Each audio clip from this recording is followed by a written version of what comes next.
I'm just kidding. It's really, really great to be here. I'm really excited, and it's so cool that we get to spend this whole day talking about books and seeing books and dealing with books and talking about stories.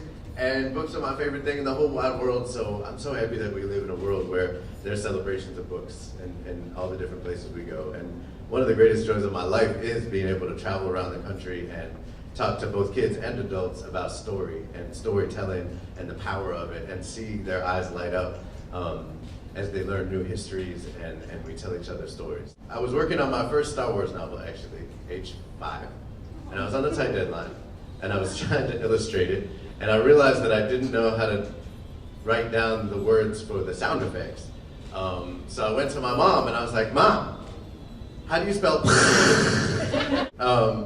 but the other thing that I used to do that wasn't quite as funny, but I thought it was go to her and try to get her to translate words out of Spanish that I thought were impossible to translate, like books, because I didn't speak Spanish that well. And she tried to teach me, but she also didn't want to push too hard. To her credit, because if she had, I really would have rejected it. But I learned it a little bit. I spoke it, but I didn't really care about it that much. And then I got older, and I was like, holy crap! I'm 20 and I barely speak my mom's native language. So I went back home when I was 20, and I spent a summer there. And I was like, no vamos a hablar ni una palabra de inglés. I'm not gonna speak any English at all. And that's really how I learned Spanish, was by forcing myself to do that, and then go into Cuba and learning even better there, which is where my mom was. There's those words that you can't actually translate. And they're cute when you're a kid, but as you get older, you realize that there's something very profound about that moment when translation fails. And really, all writing and all language is a form of translation, right? So there's always a way in which we're taking an experience and then trying to spit it back out as writers and give it language, make it make sense. And we're always failing on some level. As a writer, you're constantly failing because you never quite get it, you never quite reach that moment. I think about this a lot with music too, because I'll listen to a song and I'll be like, oh my God, can I do that with words? And no, you can't. Language includes names, right? And the power of naming something, because we're always naming things. Again, as writers, we're always making up new language. So in Dr. Hill Squad, Magdalese's brother is one of those soldiers. And essentially what they end up having to do is go off and find him, because he's been wounded in battle and he's been taken to New Orleans and the convoy. And I think that when we write, we're doing the same thing. We're bringing the past into the present. We're bringing the future in the lives and the embodiments of kids into the present. And we're bringing the past to them. And we're taking part in this kind of amazing moment of conjuring, where everyone comes together in a big room and laughs and dances. So in this picture, they're actually playing each other. And some of the soldiers are playing the parts of dinosaurs. And they're having this amazing time. It's also a great way to give backstory, writers. And they're doing this great event, and they're at a bonfire. And here's the future and the past. There's Magdalese in the background going, oh my God, is this really happening? And some of these soldiers are actually named after real life soldiers, most of whom were killed. This guy in the front was called Big Jack Jackson. And he was a hero of a battle outside of Vicksburg that actually was very definitive in the campaign, because they were trying to essentially outflank the Union Army by sending a bunch of Rangers out from the Confederates to get on them, and they only had this small squad of black soldiers to defend them. I really love Star Wars. That's not the answer though. No, that's a great question. They actually reached out to me because they put out an anthology, a really great anthology 2 years ago called From a Certain Point of View, which is Obi-Wan Kenobi's worst line. I don't know why anyone thinks that's a good idea. I hate when he says that, but anyway. What it is all different takes on different side characters from A New Hope, right? Okay, great question. So the question is, when I'm doing my research, if I find 2 different sources that say different things, which does happen quite a bit because, note keeping during the Civil War, then what do you do?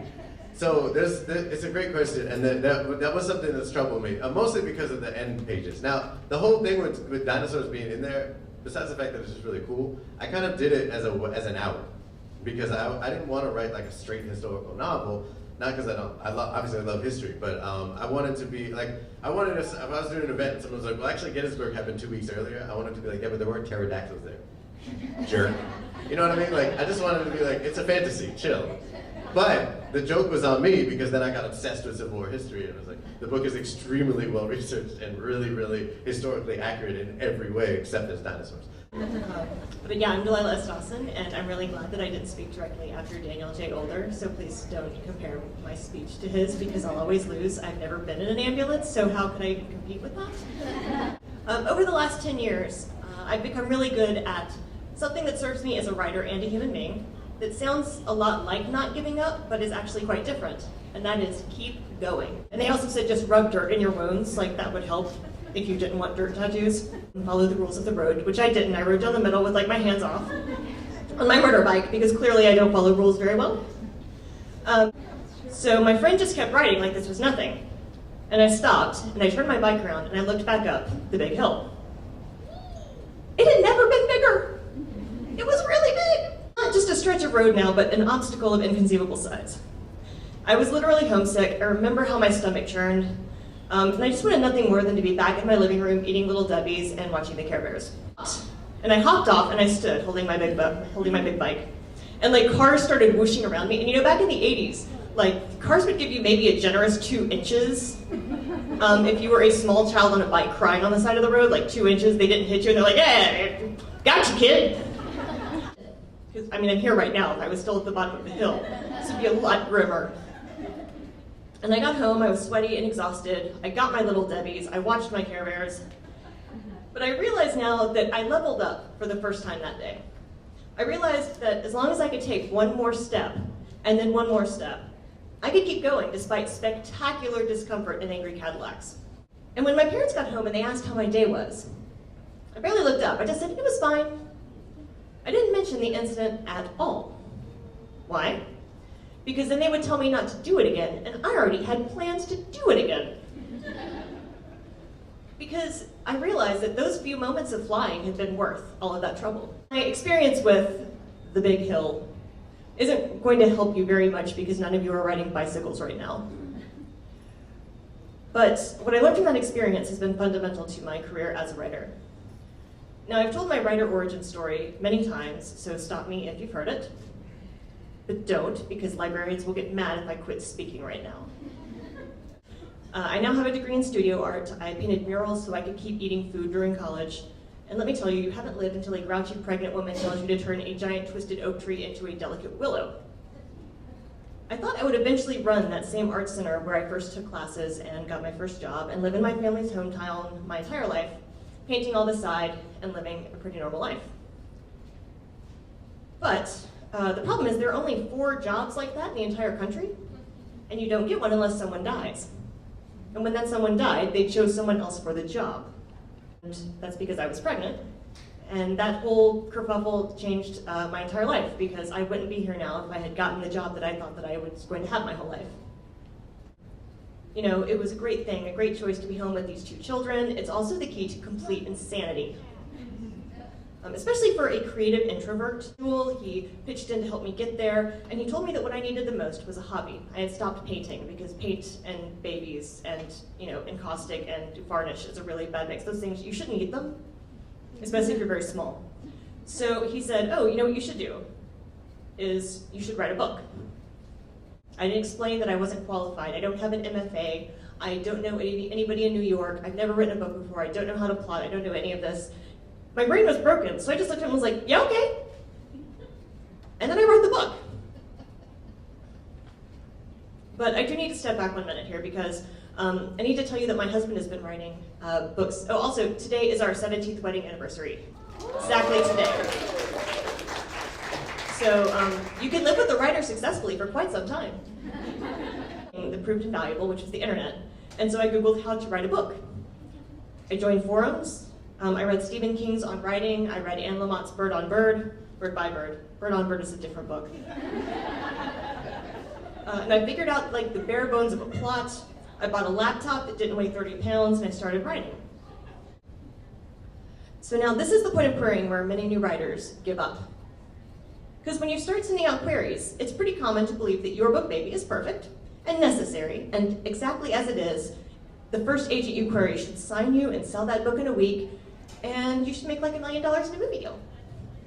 That's what I thought. But the writers who will eventually see success don't give up at all, they keep going. Now often, as it did for me, that means throwing out your first book and beginning to write the next book using everything you learned from the failure of the first book to level up as a writer, which, much like The Big Hill, is what I did. I was filled with guilt because, as y'all know, agents work for you. They don't get paid until they sell a book. So if an agent spends a year and a half editing books for you and doesn't get paid, she's just basically a free editor for you, which is great as a writer, but if you're, a person who feels guilt, it's not that great. I even thought about, It Never Ever Snows in Florida. I thought about, the sun doesn't shine in whatever. Alaska. Exactly. Exactly. See, then you could track.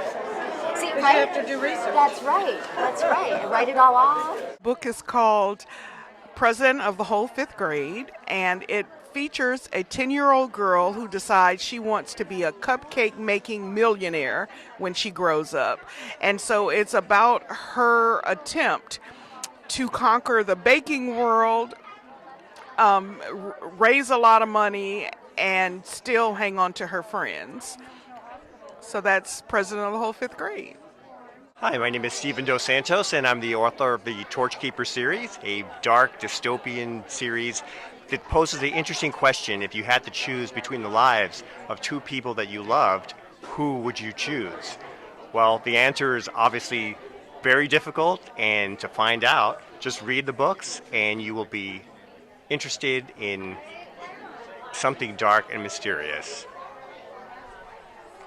The first book is The Culling, and the second volume is The Sowing, and the third one is already available called The Raising. So I hope you check it out, and I hope you enjoy it. Thanks.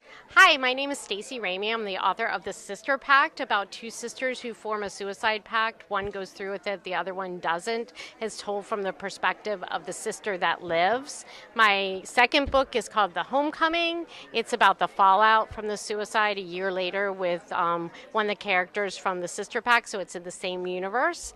And my third book is called The Secrets We Bury. It's about a boy who has high-functioning autism, and he hikes the Appalachian Trail to avoid being sent to a special school. I have a fourth book coming out in January called It's My Life, about a girl who has cerebral palsy and is in love with a hockey player at school.